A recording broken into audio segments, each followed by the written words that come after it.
Good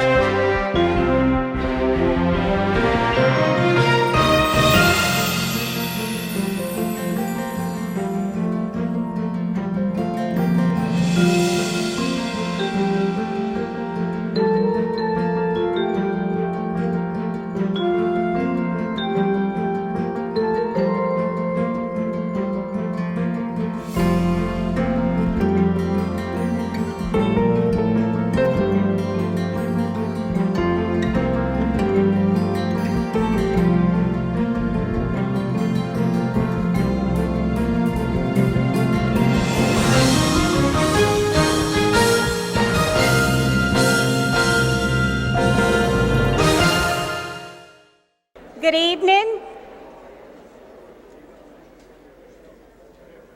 Good evening. Staff and community have worked very hard to bring you an extraordinary exhibit and an awesome program regarding President John F. Kennedy's visit to Fort Worth.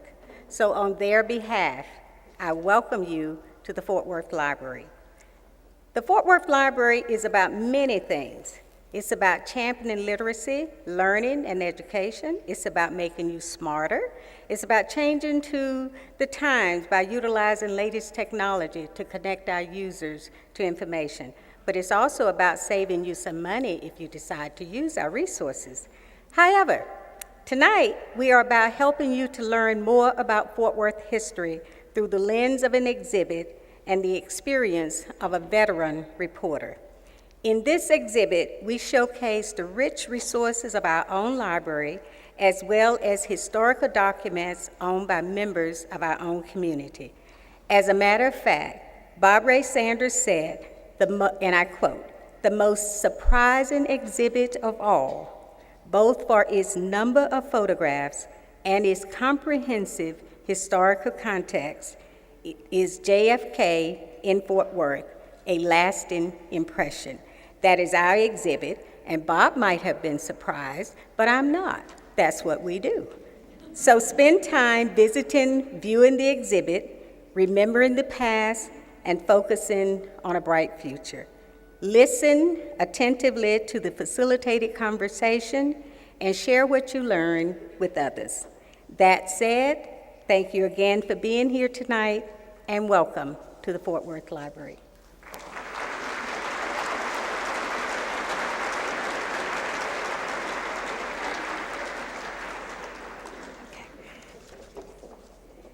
And now, it is my distinct pleasure to introduce our own mayor, Mayor Betsy Price.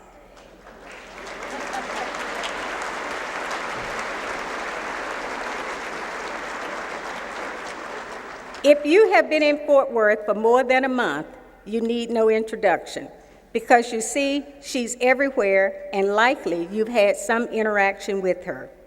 The personality of a city is somewhat dependent on its leadership.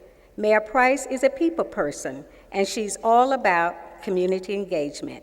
You might have seen her biking or walking throughout the city, hosting pedestrian town hall meetings, and participating in various activities from reading marathons at local schools to playing a major role in the library's Worth Reading program to planting trees or scaling buildings. She is always out and about interacting with the people. She's also a pro at social media, posting on Facebook immediately after her eye surgery, tweeting about happenings in Fort Worth, and likely tweeting about this particular event. She has a passion for public service. She's an avid reader. She loves her role as a grandmother and the endearing term Tootsie that her grandchildren call her. She takes her grandchildren regularly to the library and was disappointed when she learned that branch libraries are not open on Sunday afternoon. When she wears those red high heels, look out, you're in for some tough negotiating. It is with Fort Worth pride that I present our beloved mayor, Mayor Betsy Price.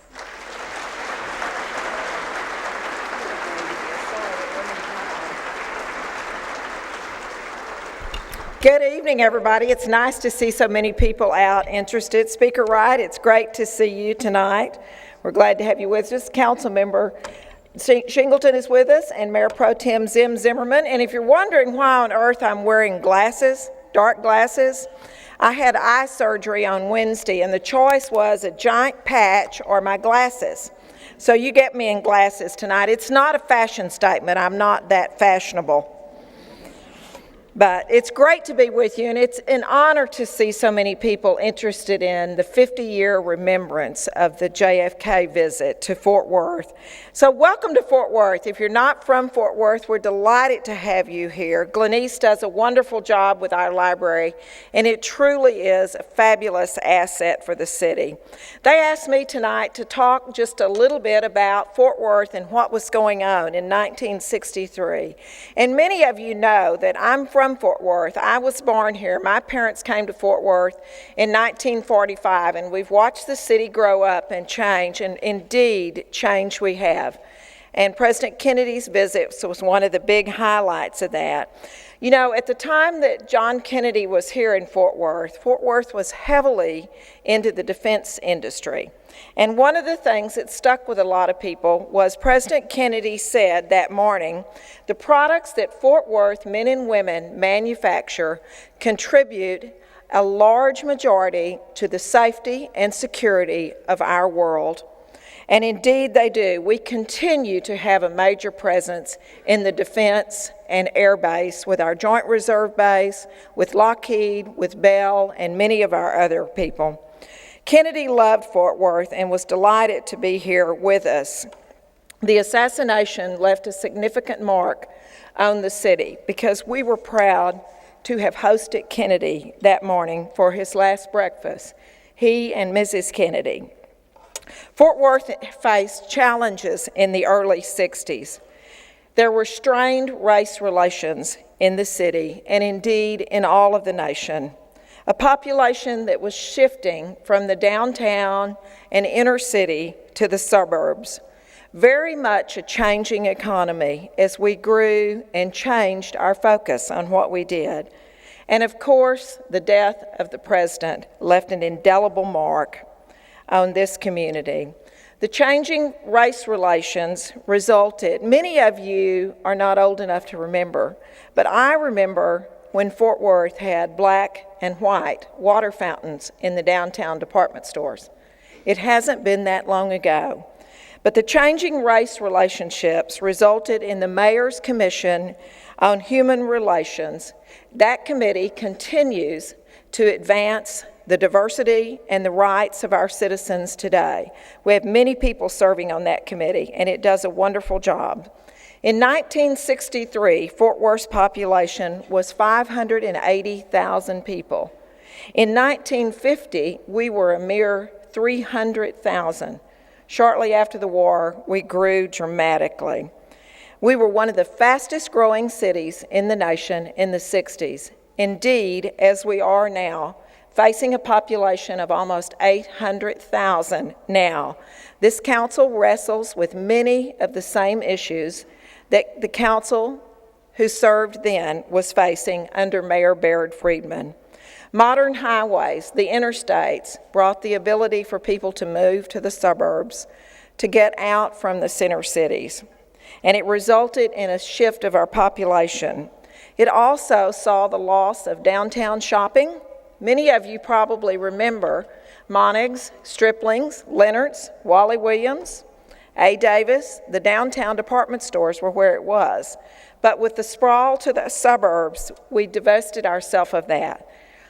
And then came the revitalization. Thank goodness. The new Worthington was remodeled. Downtown Sundance came along with the help of the Bass, and indeed our new Sundance Square.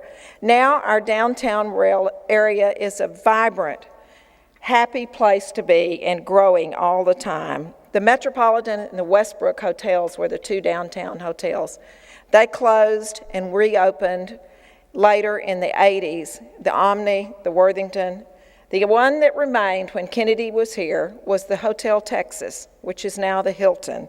And many of you have seen the art exhibit from our museums that was placed in that hotel. Years later, when Fort Worth opened their convention center, that's really at the time that the economy began to change and we began to pick up. Fort Worth's industry was largely defense and meat packing. The Armour and Swift plants laid off 1,200 people in 1962, shortly before Kennedy came. Swift Meatpacking closed its doors totally in 1973. There were labor relationships for City Council to deal with. Bell Helicopter had one of the longest strikes involving 2,000 of their employees. American Airlines faced major economic times. Their flight engineers and stewardesses went on strike. In 1963, the workers at Montgomery Ward's, and how many of you remember going to the drive-in to pick up packages at Montgomery Ward's? You can probably remember when their workers were on strike and you couldn't do that. But Fort Worth, all in all, was a growing city, and we were delighted to host the Kennedys that morning. November 22nd of 1963, Mayor Baird Friedman presided over the breakfast that was held in Kennedy's honor and hosted by the Chamber at the Hotel Texas. At the last minute, it was a white-only breakfast, and at the last minute, the Chamber realized that they should invite some of our African-American prominent people and gave out 50 tickets to African-Americans to attend the conference. Indeed, one of them was Dr. Marion Brooks, our Commissioner of Tarrant County, Roy Brooks's it's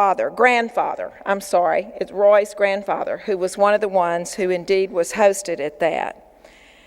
Fort Worth was well-loved and still continues to be well-loved. We've faced our challenges head-on. We've had many historic moments, and we were delighted to be there, to be able to host the Kennedys.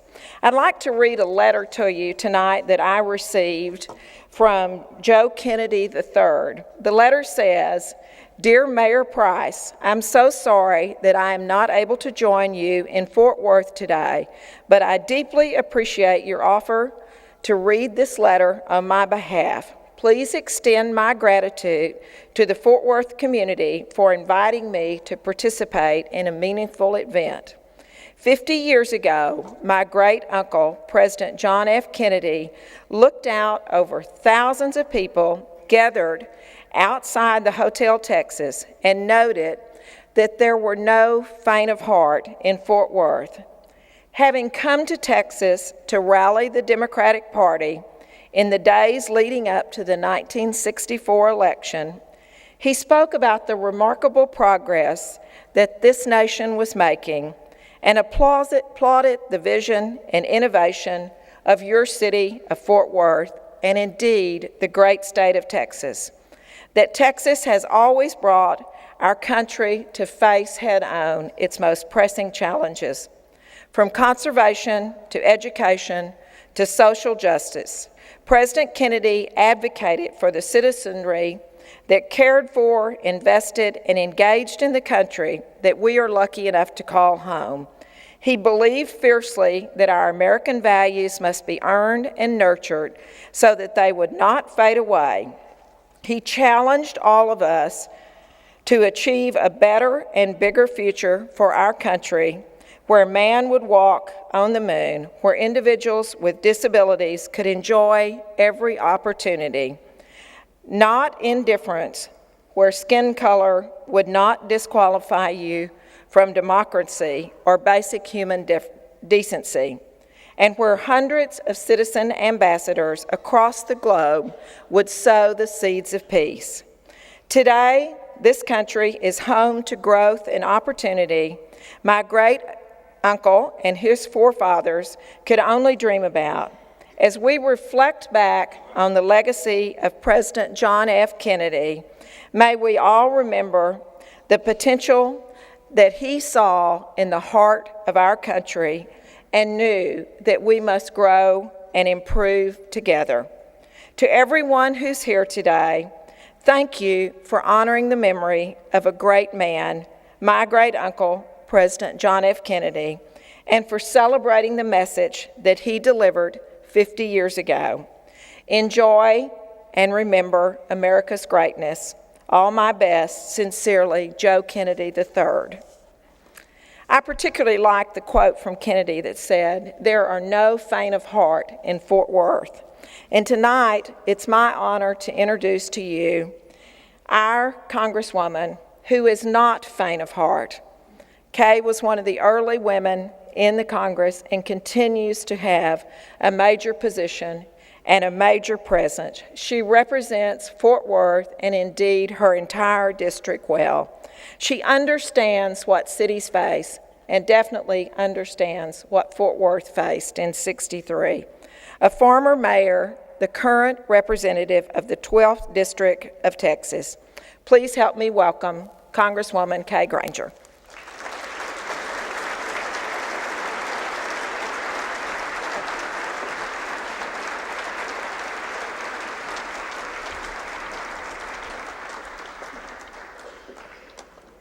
Thank you and welcome. We have a fascinating program in store for you this evening, featuring a discussion between journalists Tracy Carnett and Bob Schieffer about the day President Kennedy was assassinated and how the tragedy continues to affect us today. Bob Schieffer has a unique perspective on this tragic day. At the time, he was a reporter for the Fort Worth Star-Telegram and therefore is able to offer a one-of-a-kind look back at the President's visit to Fort Worth and the events that followed. So we're glad to have him with us this evening. As a member of Congress and former mayor, I can fully appreciate the challenges that confront anyone who follows the call to public service. The reasons for choosing public service are different for everyone, but we all do it with the mindset that we can contribute to making our country a better place. That said, every decade has its own set of unique challenges for those in public service to tackle. The 1960s were no different. The 1960s were a time of great change in our nation, and President Kennedy's death was a national tragedy. It's an event that remains vivid in the minds of all who experienced that day. Before we continue with the program, I want to recognize a couple of individuals who are with us this evening. Jim Wright is someone who epitomizes public service. He was born in Fort Worth. He honorably served in the Army Air Corps during World War II. After the war, he was elected to the Texas legislature at the age of 23 and went on to represent Fort Worth in Congress for over 3 decades, serving as a Speaker of the House of the United States House of Representatives. What some might not know about Speaker Wright is that he was instrumental in planning President Kennedy's successful visit to Fort Worth. He introduced the President to the crowd outside the Hotel Texas on the morning of November 22nd. During his remarks, Kennedy said of Wright, "I don't know of any city that is better represented in the Congress of the United States than Fort Worth." Kennedy was right then, and it's certainly a legacy I'm mindful of as I walk the halls of Congress as Fort Worth's representative today. Mr. Speaker, it's great to have you here this evening, and would you please stand and be recognized?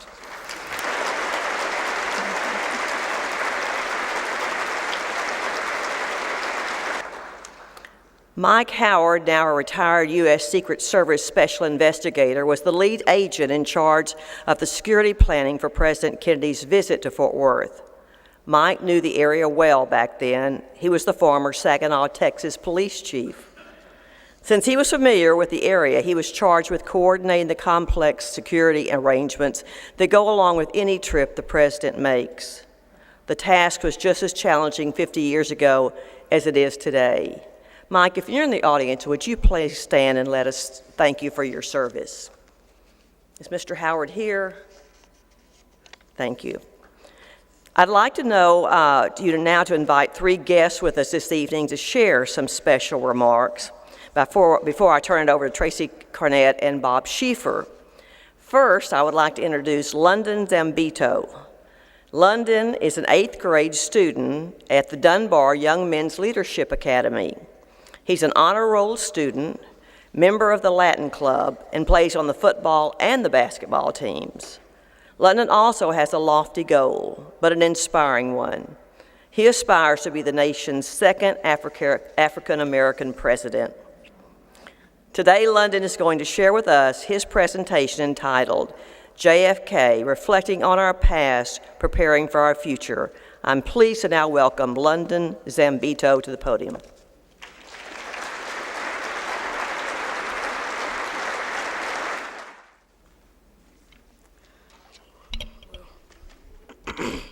Good evening.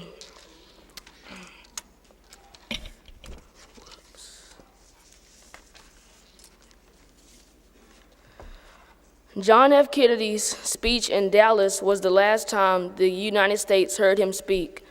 November 22nd, 1963, started with joy and happiness, but ended in tragedy. He was the youngest man to be elected president, and he was also the youngest to die. He was also the first Roman Catholic to be elected president. And since my dad and grandfather are Roman Catholics, I thought that was so cool. Even though President Kennedy was aware of a feud among party leaders jeopardizing his carrying the state of Texas in 1964, one of the reasons for his visit to Texas was to bring the Democrats together. During his last speech, he pointed out that he wanted newspapers to help with performing the tremendous task of informing and alerting the American people to be fully informed, and in doing that, he felt he could have complete confidence in the response and dedication of the citizens of America to what was being written in the newspaper. I appreciate that a president would actually want us to know the complete truth. He would have definitely had my vote. JFK was big on the responsibility of the press and its effects, whether negative or positive, on the administration. He wanted all men treated equally. Had he lived, he would have been a great addition to the civil rights movement. His administration saw the beginning of a new hope for equal rights and world peace. Can you imagine he and Dr. Martin Luther King together promoting peace and equality among all men? There is one quote that really affected me. It said, "I could not only stifle controversy among your readers, I welcome it.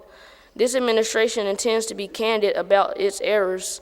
For a wise man once said, an error doesn't become a mistake until you refuse to correct it."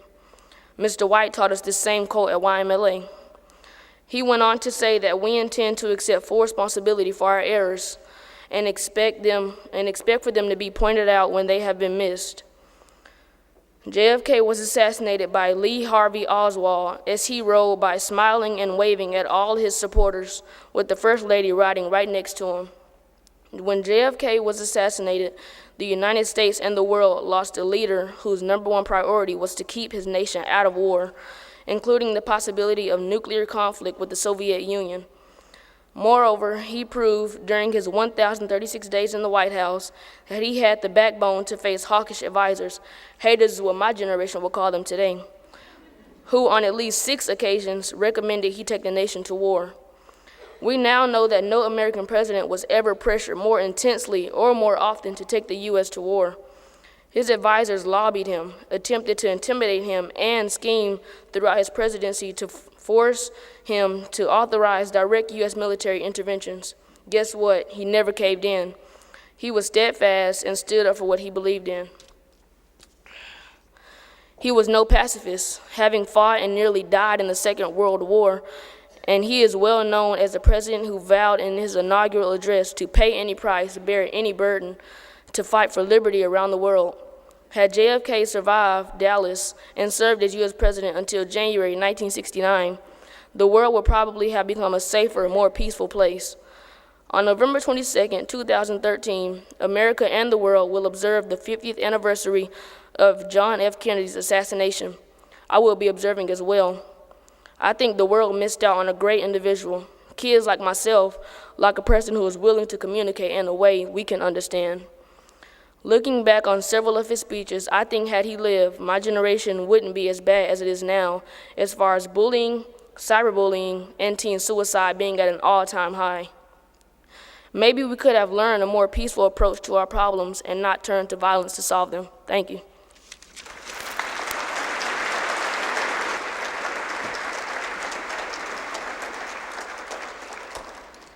I think his aspiration is perfectly reasonable, don't you? Taylor and Shirley Gandy were the driving force behind the creation of JFK Tribute in Fort Worth. The statue and surrounding area was open to the public last year. Shirley Gandy is the president of RPM Commercial in Fort Worth. RPM specializes in historic renovations such as the Ashton Depot, an historic train station in downtown Fort Worth, and the Ashton Hotel. She's also a member of the Development Board at the University of Texas at Arlington. Taylor Gandy is the president of Barron Investments based in Fort Worth. He owns and operates office buildings and other real estate properties. I'm very pleased to welcome Shirley and Taylor Gandy, the co-chairs of the JFK Tribute, to the podium now.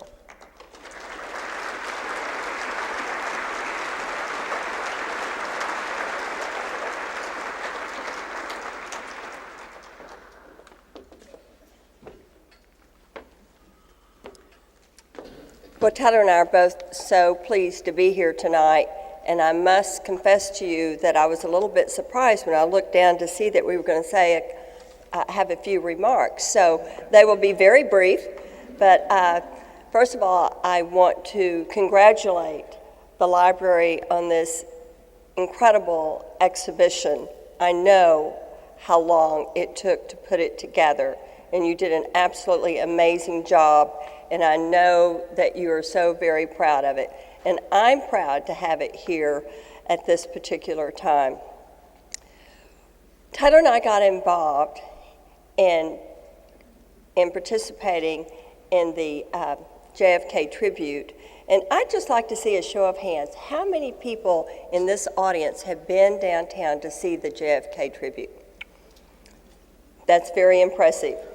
And if you haven't had a chance, I would welcome you to go down there, and especially on this beautiful evening tonight. It is just absolutely beautiful at night. Andy Taff at Downtown Fort Worth Inc. invited Taylor and I to a meeting, and he told about an effort in the past that had been made to try to do something meaningful to celebrate President Kennedy and Mrs. Kennedy's visit to Fort Worth. Tyler and I are very, very interested in American history and public policy, and so that was a project that really piqued our interest.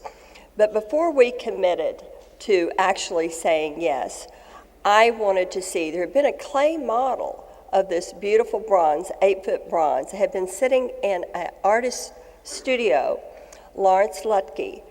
He had passed on at that time, but his wife had this clay model in the studio, and Andy was aware of it, and there had been some funds raised to do the clay model, but they didn't have the resources to finish it. And Andy had asked Taylor and I if we would help do that. So I said, well, Andy, before we say yes, I would really like to see it.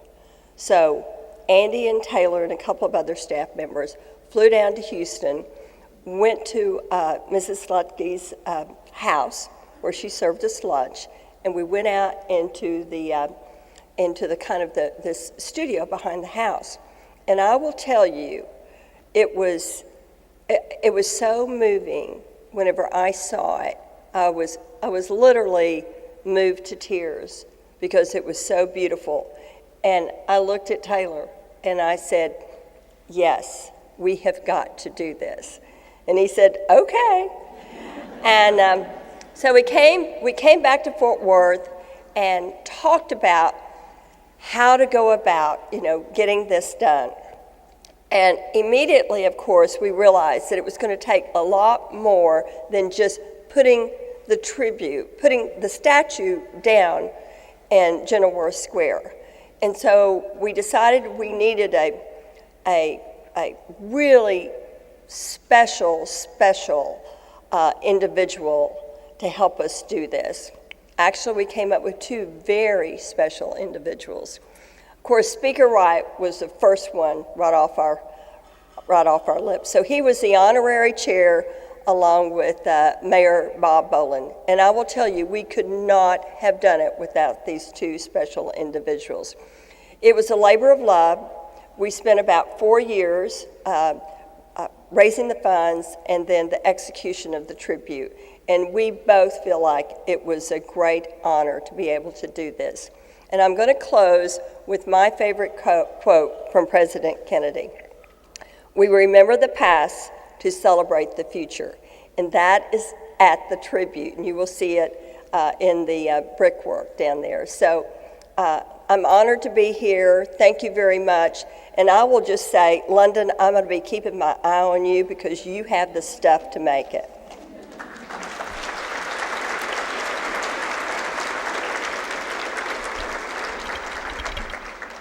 I don't know why I did this. I've done this before. It's not a good idea to go second when Shirley's going first. But here I am. And thank you very much for this wonderful tribute and this wonderful exhibit. Shirley and I spent a couple hours here maybe 10 days ago, 2 weeks ago, and we just couldn't leave. We enjoyed it so much. I've got a confession to make. I had lived in Fort Worth in November of 1963.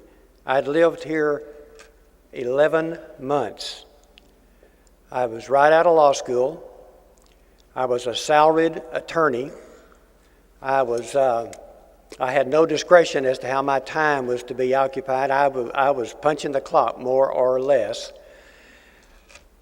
I was young. I'm not going to tell you how young I was or how old I was, but I had never, ever seen a real live, in-person president of the United States. Never.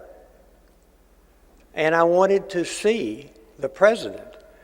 And this was a wonderful opportunity for me to get to see. I mean, it would be any president would have done, but for it to be JFK, that would just be great because that was the first presidential election I was old enough to vote in. I voted in 1960, so I guess I have kind of told my age to some extent. Anyway, I can tell this story now because I had 3 partners in the law firm I was in, and they're all deceased.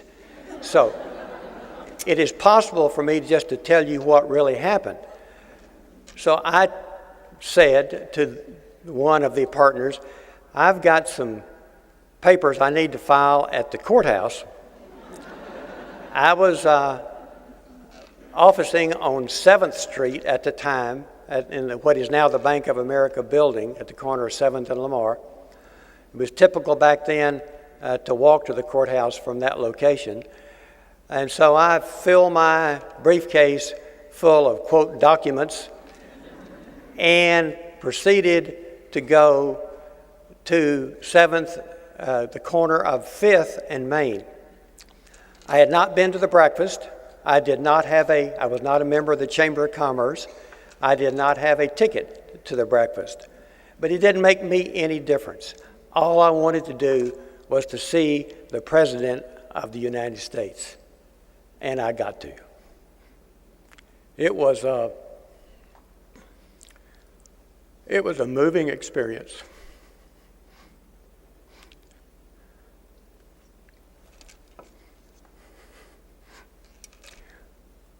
And you know what? It's a moving experience today. Excuse me.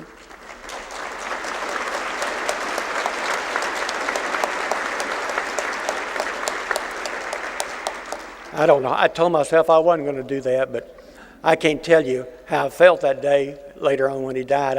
I cannot go there. After 50 years, I cannot go there. Shirley and I agreed to be co-chairman of the tribute. We said yes for several reasons. One of the reasons was I had been very active in downtown Fort Worth, Inc., and there was very little public art in our city. And after we saw the clay model, we realized what a tremendous event it would be to be able to bring a statue of this quality. The statue itself is museum quality. And how to be able to bring that to the city of that kind of quality was certainly right down the policy guidelines of downtown Fort Worth, Inc. So we wanted to do it for that reason. But I would say the main reason we wanted to do it was At the time we made that decision, it had been about 45 years since his death.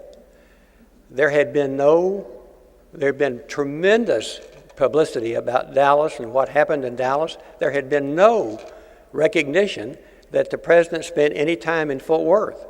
65% of the people in America today, 65%, according to what I've read, were not alive on November the 22nd, 1963. And it became obvious to me that in just a few years, there would actually be really nobody around that had any personal knowledge of the president's visit to our city. November the 22nd, 1963 is probably one of the one or two most historic events that occurred in the 20th century. And Fort Worth had a major role to play that day. And it just seemed to me like that needed to be restored and recognized and continued for the history of this city and for the history of America. And so that's why we did it. And I had no idea it was going to be the success that it was, or that it is. There's tens of thousands of people have already seen that exhibit. And some people will say, well, I'm glad you did this to coincide with the 50th anniversary of the assassination. Truth of the matter is, we worked just as hard and fast as we could to get that thing done, just as soon as we could get it done. It just took that long. And it took us about 5 years to raise the money, to design the tribute, to build the bronze and the statue and place it in General War Square. And by the time we finished all that, it was November of 2012, 49 years later. But the timing did turn out to be pretty good because everybody is interested in the JFK tribute at this point. So anyway, we're very, very actually honored to be part of the committee that caused the tribute to become a reality. And this is a wonderful event, and we're just glad to be part of it. Thank you.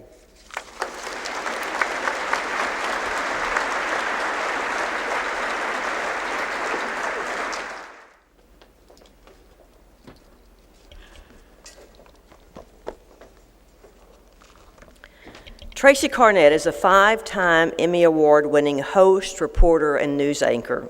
Since 2008, Tracy has been the anchor of KTVT CBS 11 News at 4.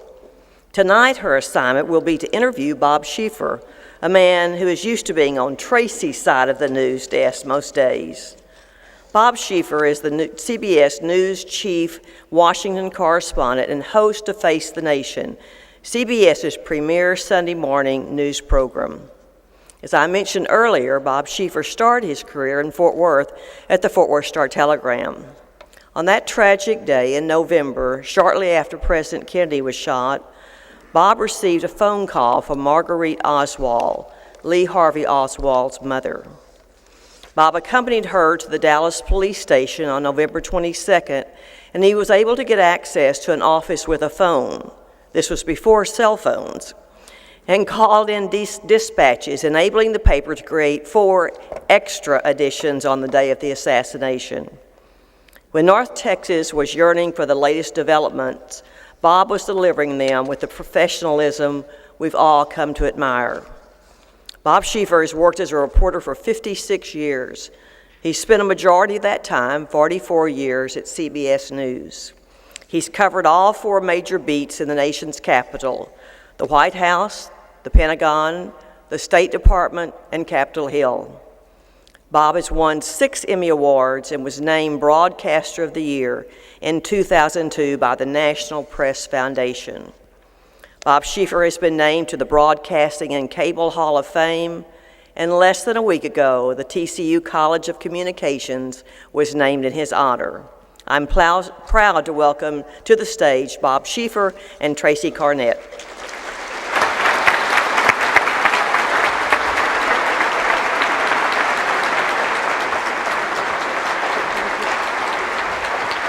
Thank you very much. Thank you. Wow. Thank you all very much. Quite a showing.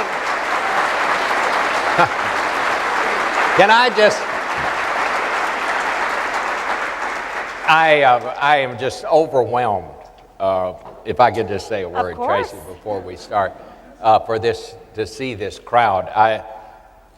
Every time I see a crowd like this, and I haven't seen many like this, I think about one time some years ago when I was invited to speak down at Louisiana College, which is deep in the bayou country of Louisiana.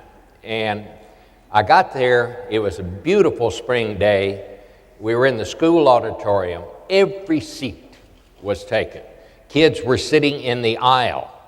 I looked up in the balcony, kids were up there. There was no air conditioning. They had raised the windows, these big school windows we all know about. Kids were sitting in the windowsills. And this is absolutely true as I stand here. I looked out the window next to the podium, and there was a big tree. And 3 boys had climbed up into the tree and were sitting on a branch to look in. And I told these kids, I said, I am totally overwhelmed by all of this. And the kid on the front row said, it's mandatory.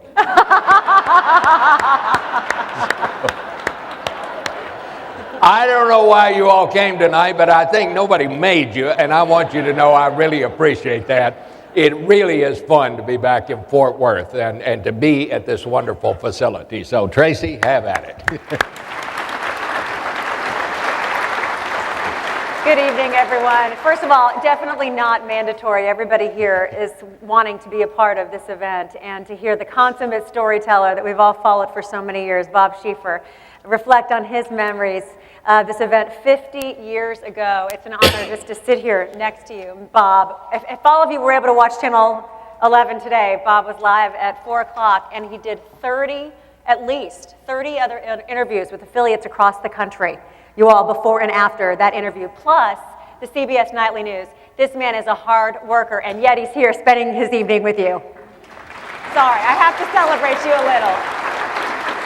All right, Bob, we begin. We know you were a police reporter for the Fort Worth Star-Telegram. Tell us why President Kennedy came to Texas in the first place. What was the purpose of his trip? This was a political trip in the best sense of the word. There was a presidential election coming on, and the White House knew that they needed to carry Texas. They had carried it in 1960, and in my belief, they had carried it for one reason, and that was because Lyndon Johnson was on the ticket. I think this was a year when the vice president really did matter. I don't think Kennedy would have been elected had Johnson not been on the ticket.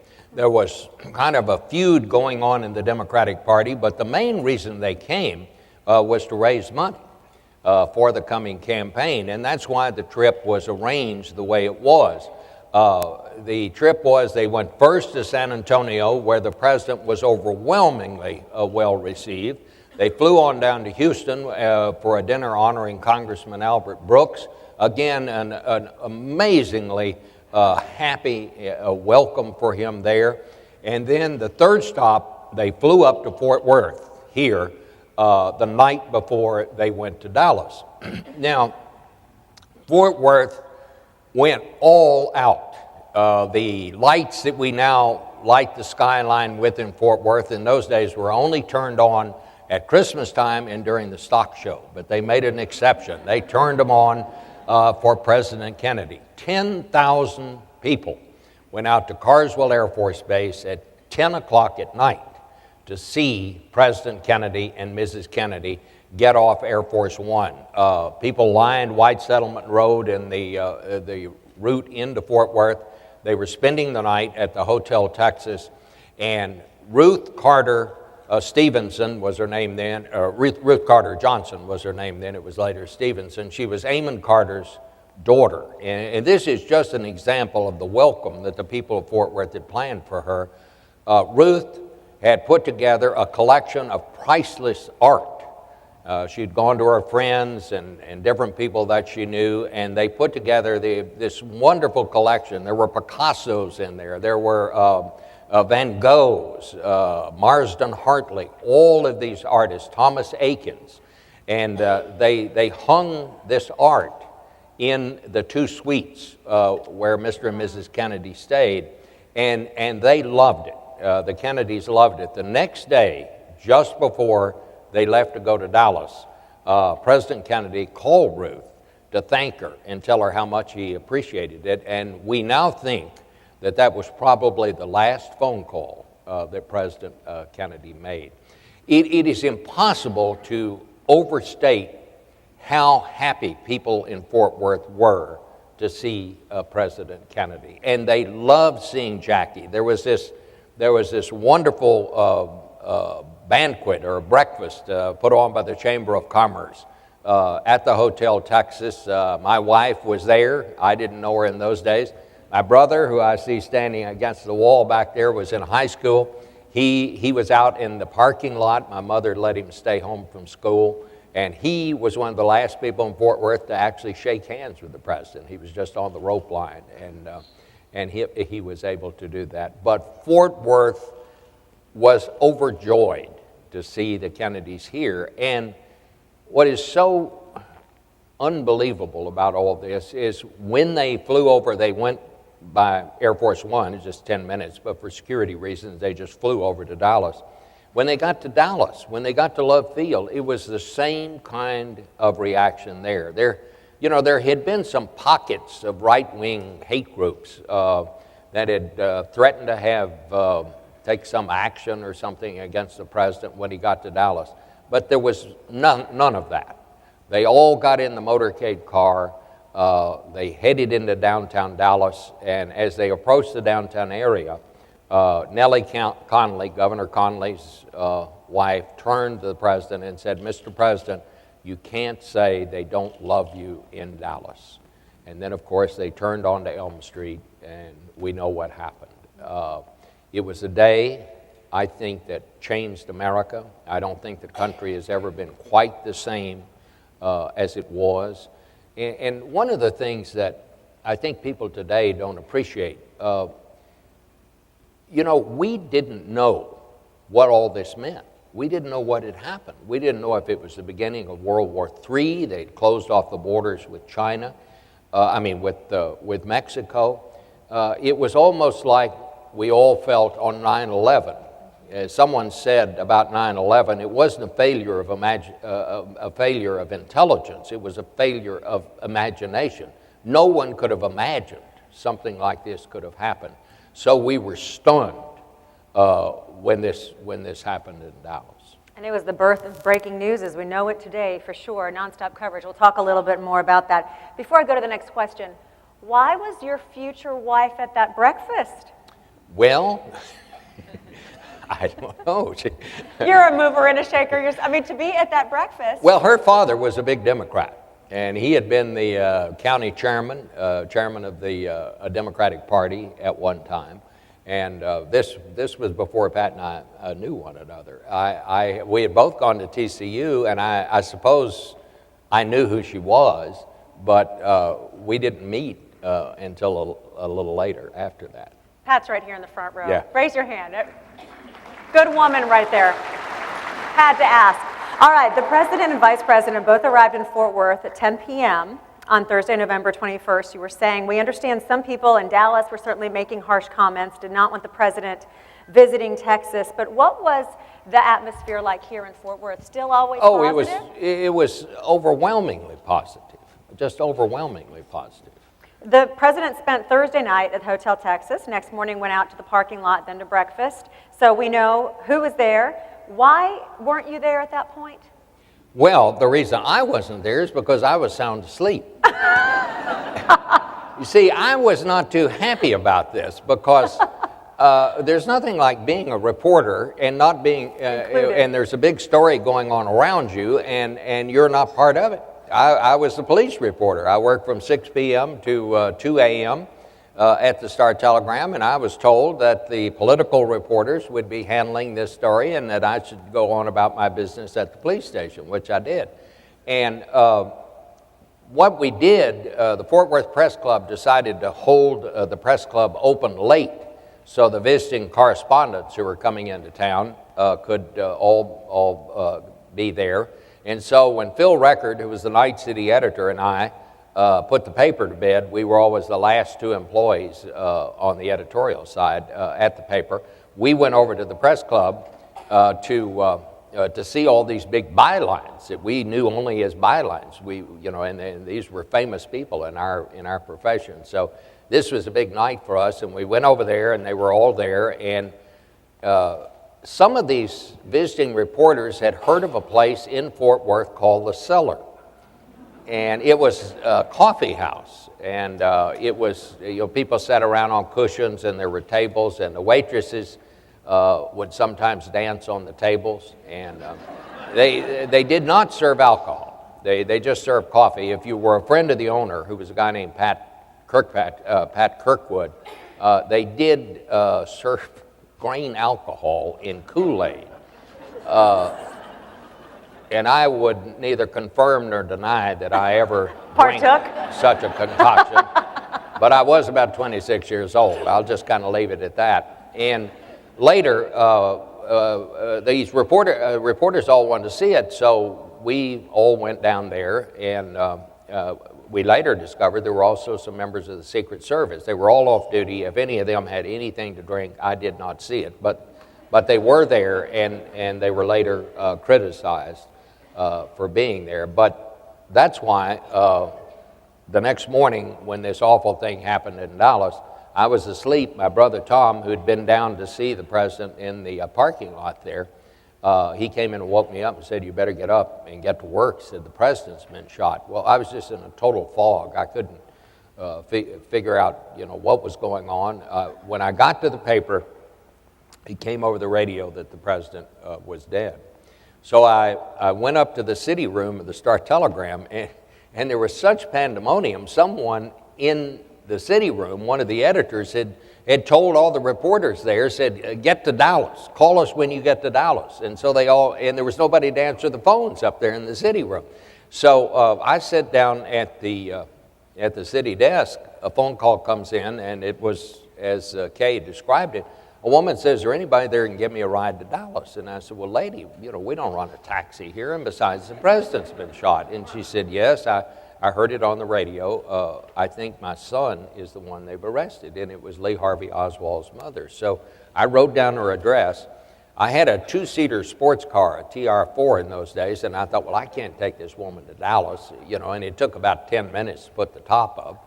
And so I went to Bill Foster, who was the auto editor at the paper. And in those days, the rules were a little bit different. The auto editor, the local car dealers would give him a car to drive, and he'd drive it for a week and then write up a little report on it for the Sunday paper. These were generally pretty good reviews. Free car, free gas, you can see how that works.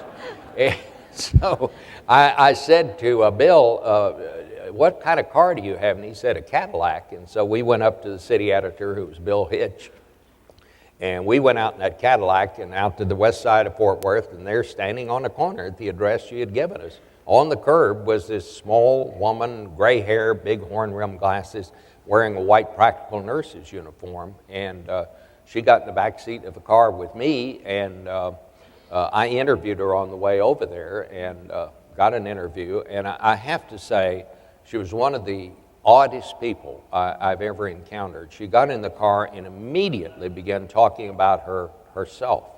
I remember the lead that I put on the story that appeared in the Star-Telegram the next day. It said, "They turned their backs on me before, and they'll turn their backs on me again," said Marguerite Oswald, mother of the accused assassin of President Kennedy. It was all about her, and she immediately began to say, people will be sympathetic to his wife, they'll give her money, they'll forget all about me, and I'll starve to death. And some of the things she said were so outrageous that I just couldn't bring it on myself to put these things into the story. I thought, how would you feel, if your son had been arrested for killing the president? And on reflection, I should have, because I think we would have had a better picture earlier of the kind of background that Lee Harvey Oswald came from. And I've always regretted that I didn't flesh out the story with those quotes. But as the years passed, I came to believe she was just simply deranged. She was, and long after, a couple of years after that, I went to Vietnam for the Star-Telegram. She would call my mother, say, "I've got some information I need to give to Bob," and She didn't have any information. And then even after I came to work at CBS in 1969, she'd call me and say, I've got new information. Do you think CBS would pay me for the story? And I said, no, Ms. Oswald, we just don't do that. And she kind of lived out her life thinking she was some kind of celebrity, really, and she would sell his clothes to souvenir hunters and things of that nature. Whatever you want to say about Lee Harvey Oswald, and I have nothing good to say about him, I think he was a madman. He came from a very troubled background and a very troubled childhood. She at one point put both he and his brother into an orphan's home, told them that they were a burden on her. She made him sleep with her until he was 12 years old. And he just had a very, very strange upbringing. Wow, is that not enlightening? Not heard that before. And so never any remorse or sadness that her Not son that was I ever responsible heard. for this. She just sort of never brought it up. All about her, the narcissist. It was all about her. Let's talk about Oswald. The day you were still in Dallas on Sunday, the day Oswald was shot. Tell us about that day. Give us some Well, insight what on had that. happened, once I got, in those days, we never told people who we were. If they asked, we never lied about it. But if they wanted to think we were detectives or something like that, when you're covering the police beat, we just let them think that. And I always wore a snap brim hat, so I would, kind of look like Dick Tracy. And so when I got to the police station in Dallas, where I had never set foot before that, I just walked up to the first uniformed policeman and I said, is there anybody there? I said, I'm the one that brought Oswald's mother over here. Where can we put her so these other people won't be bothering her? Reporters, And so they actually found me an office in the burglary squad. And it was perfect because there was a phone back there. So I could go out in the hallway and you can see, and you'll see this in all these documentaries that are going to be played over the next week. You can see me out there wearing my snap brim hat, walking around out there. But I stayed with Ms. Oswald through the afternoon, and finally she said, will they let me see my son? And I said, well, I don't know. And I went and asked the chief of homicide, Will Fritz. And the thing to understand, it was much different in those days. I mean, reporters dealt directly with the police. There were no public relations people. There was none of that kind of stuff. There was no Miranda law that says you have a right to remain silent and all that. It was all very, very informal. So I went to Captain Fritz, and he said, yeah, we probably ought to do that. And so we were all herded into a little holding room kind of off the jail. And finally, a guy standing in the corner said, who are you? And I said, what? And he said, are you a reporter? And I said, yeah. And he said, well, son, you get out of here. He said, I never want to see you again. And I think at one point he said, if I see you, I'm going to kill you. If he didn't say it, he meant it. I mean, he looked like that's how he felt. So I blamed it all on the city editor, which is what you always do when you're a reporter, and quickly excused myself. And I always tell people, that was probably the biggest interview I almost got and didn't with Lee Harvey Oswald. Because I was thinking, as I was standing there, I'll hear what he says to his mother. Maybe I'll get a chance to ask him some questions. But I got kicked out. And so that was the end of that. But on Sunday, I had been assigned to be at the county jail where they were going to bring Oswald. He was being kept at the city jail, and after you charge someone with a felony, you move them from the city jail to the county jail. Well, as we all know, he never got there. He was shot as he walked out of the jail. And it was again just this unbelievable scene. What's happened here? How did this happen? Why did it happen? We were just dumbstruck by how something like this could happen. But in those days, journalism was very competitive, and not the Wall Street Journal, the Dallas Morning News had gotten this terrific picture of Jack Ruby sticking his gun right into Oswald's side, and they put it on the AP wire. Now, the AP photo editor put it on the wire. There's still some discussion today as to whether the Dallas News gave their permission, but whatever the case, it wound up on the AP wire, went out all over Texas, and back here in Fort Worth, my bosses at the Fort Worth Star-Telegram saw this picture and decided they would put out an extra, a Sunday afternoon extra, an entirely new newspaper. They did that, and right on the front page, they put the Dallas News picture out there with a little credit line of 6-point agate type. That's the type that you put on baseball scores, you know. And it said, copyright 1963 Dallas Morning News. We put that paper out. They trucked some of those papers over to Dallas, and we beat the Dallas News on the streets of Dallas with their own picture on the front page of the Fort Worth Star-Telegram. And we just thought that was probably the biggest scoop that had ever happened in the history of the world. But it was a remarkable feat by the people back in Fort Worth to put out that entire newspaper. And I'm not sure the Dallas News has ever forgiven us for that. I'll never be the same. We felt really good about that. I felt so good about it that I found out where the truck was unloading those papers, and I went and got a bundle, and I took them down to Dede Plaza, and I started handing them out. I sold them. I was very proud of that. Bob, this is a fascinating story to me. Some reporters were pallbearers, we understand, at Oswald's funeral. They were. Were you? No, I wasn't. And the reason I wasn't is I was assigned to cover the funeral of J.D. Tippit, who was the Dallas policeman that Oswald shot after he left the Texas School Book Depository. So that was my story, and I was still in Dallas. But they were going to bury Oswald out at Rose Hill Cemetery, and it was Miller Funeral Home that used to be out on Camp Bowie. They took the body out there in a hearse, and when they got out to Rose Hill Cemetery, no one had shown up for the funeral. There was Oswald's mother and his wife and his brother, and they had no way to get the casket out of the hearse. And so there were several reporters out there, and they asked the reporters, would you mind carrying this casket, helping to get it from the hearse out to the gravesite? And it was Jerry Flemons from the Star-Telegram, Ed Horn from the Star-Telegram, John Bunky McConnell from the Star-Telegram, and Mike Cochran of the Associated Press. And Mike said, you know, I just don't believe I want to be a part of that. And the funeral director said, well, there's a guy from UPI, your competition over there. I'll just get him. Mike said, no, I'll take it. I'll do it. And so there are pictures in the Star-Telegram archives, and I'm sure you'll see it, of these Star-Telegram and Associated Press reporters who actually wound up being pallbearers, as it were, for the Oswald burial service. I'm going to ask you two more questions, and then we'll take some questions from the audience.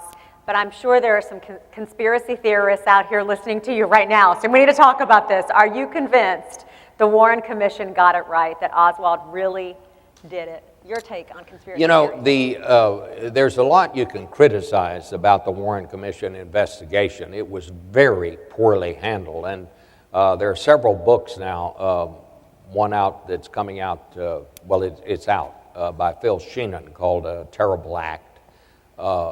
And it's amazing that they got as much done as they did, but pushed by these very young investigators, I think that they did come to the right conclusion, and that was that Oswald acted alone. But I think the fact that Lee Harvey Oswald was shot before he could be brought to trial, I think that's what caused this cascade of theories to come about. I think had he been put on trial, I think very much of what we question and ask about today would have been put to rest. Sadly, it wasn't. Jack Ruby was just a small-time kind of guy that stayed just on the edge of the law. He was, if you ever hang around a police station like I used to, you know there are people like that. They're always down there they want to stay in good with the cops. They go get them coffee, things like that. Maybe every once in a while they might slip them a $20 bill or something like that. This is a kind of character Jack Ruby was, and he ran this very sleazy place over there in Dallas. I think he thought he was going to be a national hero. I think he thought people would, just think he had done this great service for the country, which of course people thought just the opposite of him. Oswald, I think the evidence is overwhelming that he was the guy who pulled the trigger. And I think the computer analysis that has been done since pretty much backs up the Warren Commission's findings on that. There's no question in my mind that Lee Harvey Oswald was a cold-blooded killer. As he left the Texas School Book Depository that day, they had broadcast an All Points bulletin for someone answering his description. Patrolman J.D. Tippett saw him walking down the street, called him over to the police car, and Oswald just shot him at point-blank range. This is not the action of an innocent man. He left that and he went on to the Texas Theater, went in there, and police followed him in there. They captured him, and it took several of them, and he would have shot one of them, but one of the arresting officers reached out and grabbed his hand, and his thumb stuck between the firing pin of the pistol and the pistol. Otherwise, the gun would have gone off and he would have shot one of them. Again, not the actions of an innocent person to me. And then he said, well, it's all over now. Again, not the quote from an innocent person in my view. I've always tried to keep kind of an open mind about the various theories about whether someone helped him, encouraged him, said, boy, you ought to do this. But I have yet to see what I think is convincing evidence that there's anyone other than Oswald involved in this. I think the questions will continue to go on. I mean, the fact is we still ask questions about Abraham Lincoln's assassination. We still ask questions about Julius Caesar's assassination. I mean, there's just a certain fascination with this, and I don't think it will end. But I have yet to be convinced there's anybody else involved. Thank you for sharing your opinion. One final question before we open it up to all of you. Obviously, this was a horrible crime, but as you look back on these 50 years, what is the significance of that weekend, both on the American media and on the American psyche? Well, I think it had a tremendous impact on the American psyche. It was kind of like we all went to the same funeral at the same time. And there was just this overwhelming grief, part of which was that people loved John Kennedy and his wife and his family, and felt they knew them as they had not known any of his predecessors because the television was coming in. And they'd see these pictures of this beautiful family and the Kennedy family. So people thought, maybe they didn't really know, but they thought they knew him in a more intimate way than they had known his predecessors. The other thing is that when this happened, and everybody's watching it at the same time, I think anytime you go to a funeral, you always think about your own mortality. And I think all of us thought about that at one time. For me, the impact it had on me is, it just kind of helped me understand the preciousness of life and the fragility of life. And people say, what impact did it have on your career? I'm not sure it had that much impact.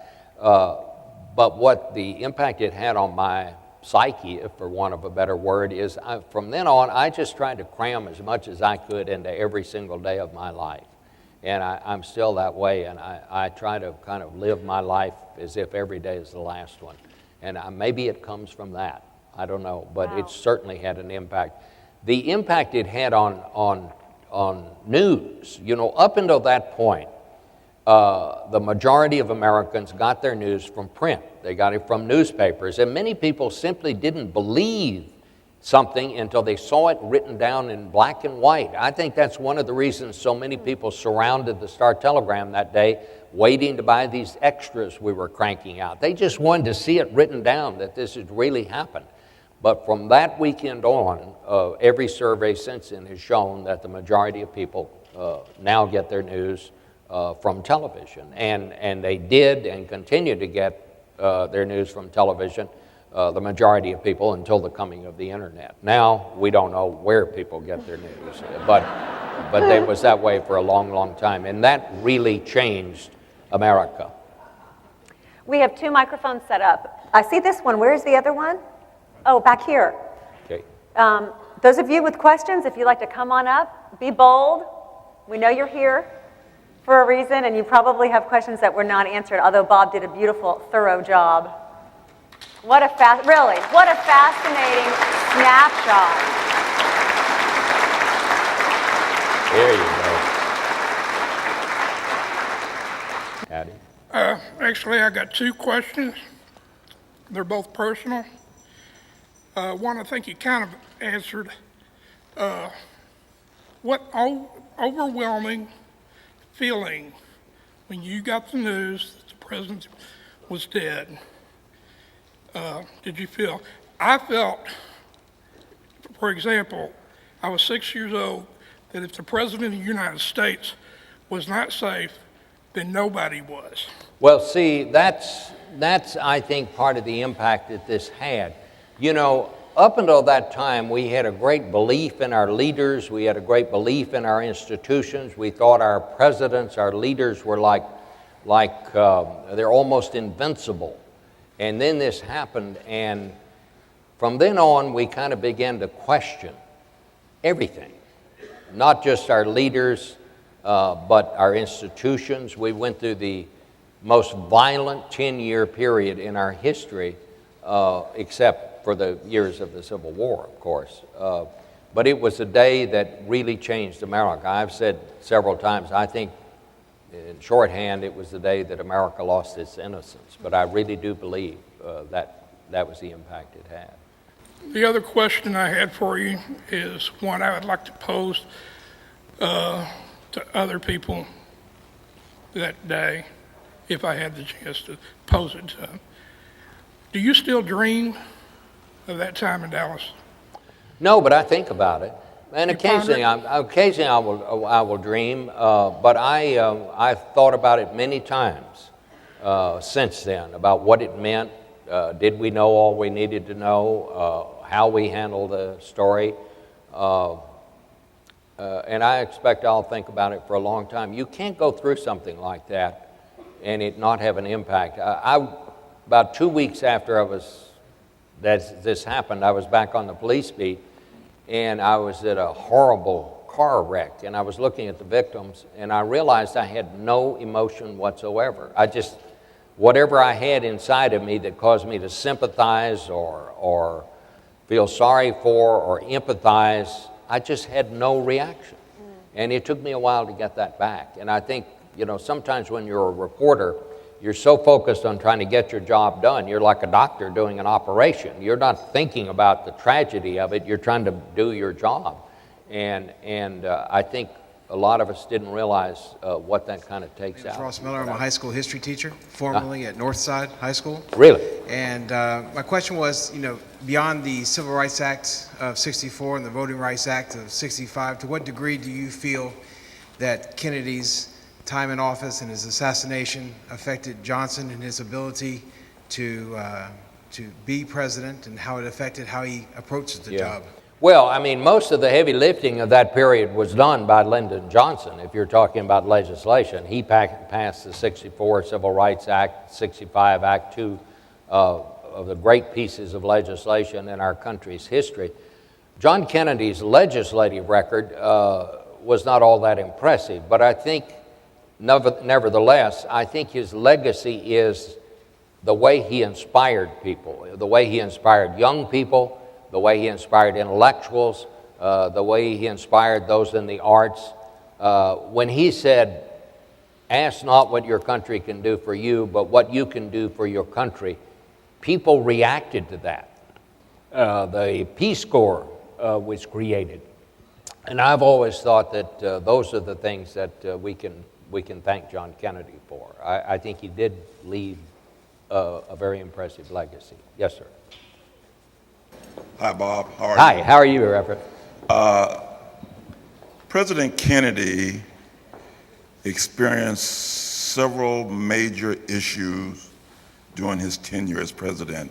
Mayor Mayor Betsy Price talked about the white and colored drinking fountains, and he had that racial issues, and then he had the issue of the war. When he was assassinated, did you find that it brought a sense of community in Fort Worth, that Oh, the I people did. came together? Yeah, and it also did in Dallas. You know, I think that Dallas got a bad rap on this. Lee Harvey Oswald was not of Dallas. He was not from Dallas. He was an itinerant. He and his mother had moved all around the country. He was not really from anywhere. He was a loser. He had never failed. He'd never succeeded in anything that he did. You had some of these right-wing hate groups had sprung up in Dallas. Well, he was about as far from the right wing as you could possibly get. You know, he had defected to the Soviet Union. He was a sympathizer of Fidel Castro, and I think he was mad. I mean, I think he was clinically deranged. I mean, he went to Mexico in the weeks before all this happened and trying to get a visa to go to Cuba. And what we now know from the reporting, the Cubans wanted nothing to do with it. They thought he was nuts. And they said, thank you very much, no visa here, buddy. He went to the Soviet embassy in Mexico and tried, nobody knows quite what he wanted there, but they gave him short shrift as well. And what possessed him to do this at this particular time, I don't know, other than just madness. I think, you know, it was the same kind of situation as the guy who shot those people at the Batman movie out in Colorado. I mean, deranged people do inexplicable things, and I think that's what happened here. And I think why it is so hard for people to believe, they say, how can a guy, this loser, how can he be responsible for taking the life of the President of the United States? But I think he did. And that's why these conspiracy theories, I think, continue on. Thank you for so your much. question. Yes, sir. Yes, I spoke with the maintenance man that was, You spoke with who? the maintenance man Maintenance man? that was in the Parkins Hospital, worked there, and he was standing 2 feet away when they wheeled Kennedy through the emergency room through double doors. Two people did what? When you wheeled Kennedy in through the Yeah. double doors at the emergency room, he's standing 2 feet away right there at the doors, and he's in the 101st Airborne Division in the Korean War, got the Marines out. He knows gunshot wound. He said the wound was clearly in the lower right of the neck and X out the back of the head. Explained why his wife was getting on the trunk when the Secret Service jumped up there on the bumper. She's grabbing for his brains. She was. And Sir, do you have a question? What do you think of the second gunman being in the drainage ditch? What do I think of the second gunman? Being in a drainage ditch. I don't think there's any credible evidence that there was a second gunman in a drainage ditch. And we have done, over the last 10 years, a lot of computer models have been constructed, and all of the evidence that I have seen has convinced me that all of the shots came from the school book depository. And People have a copy of the F5 report.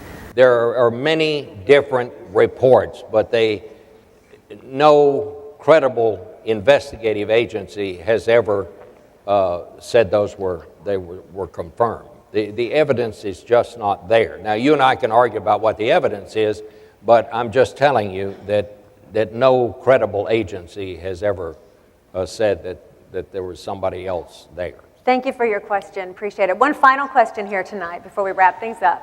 Thank you. Recently, the Secret Service gentlemen have come out with a book. They were very quiet until about 5 years ago, Jerry Blaine. I was just wondering, have you ever spoken with any of the Secret Servicemen that were on the Kennedy detail, and do you know any of them? And Yeah. How did this affect them? Well, they were devastated. They felt as if, Clint Hill who was that brave agent who jumped on the back and pushed Jackie back down in the car. They felt like it was their duty to protect the life of the president, and they felt like they had failed. And Clint Hill had a very, very difficult life. He has finally gotten himself together, and he's doing well now. But it was very hard for him. Rufus Youngblood, who was Lyndon Johnson's not press secretary, but his agent. He jumped right on top of Lyndon Johnson, and they didn't know at that point if there was a conspiracy or somebody else was going to shoot. They didn't know what had happened, but they put themselves between those people they were guarding. They did what they were supposed to do, and they were devastated and felt that they had failed in their mission. But I was going back to the question about Dallas and Texas. I think one of the very wise things that the people of Dallas have done, and that is, just after this happened, many people there wanted to bulldoze the Texas School Book Depository. They wanted to erase it. And I think wiser heads prevailed. They said, no, democracies must have an accurate history. There are many countries around the world that have no accurate history. I remember when the War of the Falklands that Argentina fought with Great Britain, I was sent down there to cover that. And I discovered there was at that point in time, no reliable history of the country, Argentina, because every ruler who'd come along just sort of erased what his predecessors had done. And so there was no accurate history of a country. Well, a democracy has to have an accurate history, because that's the only way we can know how we got to where we are. And that's why I think it was so important and so wise of the city of Dallas, because they were under so much pressure.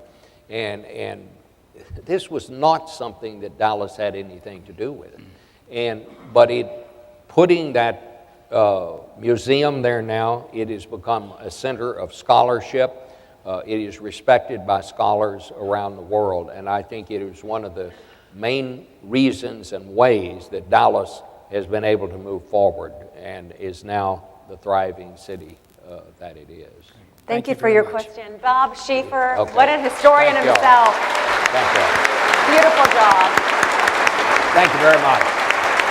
It's so much fun to be home and to be back in Fort Worth. What a wonderful turnout. I really thank you all for coming. Thank you so much.